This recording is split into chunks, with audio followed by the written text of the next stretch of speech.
Tamad moments. Sup man, ngayon ay pag-uusapan natin ang ilan sa mga nakakatamad moments na sigurado ako na nakaka-relate at mare-relate kayo. Kasi alam ko naman na lahat tayo ay nakakaranas ng katamaran. Tamad gumising ng maaga,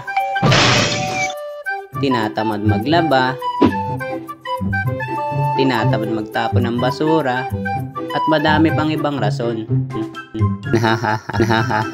Una na dyan ay ang pagbangon ng maaga sa umaga. Yung tipong gigising ka ng maaga para hindi ka malate sa eskwela. Yung magsiset ka pa ng alarm mo para hindi ka malate. Tapos paggising mo ay 5 minutes pa. Hanggang yung 5 minutes mo na yon ay umabot na ng 20 minutes, 30 minutes at umabot pa ng 40 minutes. I sweat, talagang late. Pero ako, dahil sa dakilang katamaran, imbis na ipangligo ko yung natitirang minuto, ay ipanghihilamos ko na lang.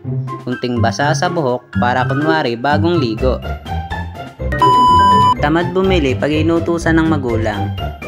Siguro naman ay lahat tayo ay tinatamad pag inutusan ng magulang. Kasi ako, pag inutusan ng magulang ay sinusumpong ako ng katamaran. Pero dahil hindi ko kaya ng sumuway, dalas-dali kong hinahanap si Bunso para utusan at ipasa sa kanya yung utos.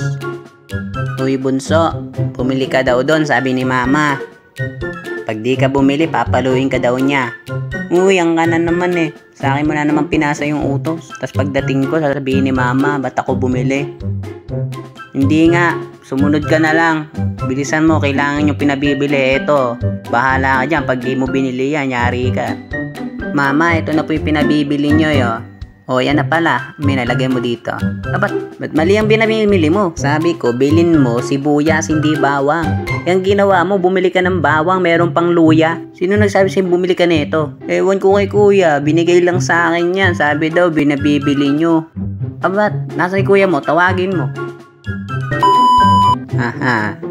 Kaya swerte nyo kung may kapatid kayong mas maliit o mas bata sa inyo. Kasi madali nyo lang maipapasa yung utos at ligtas kayo sa pagod. Hahaha.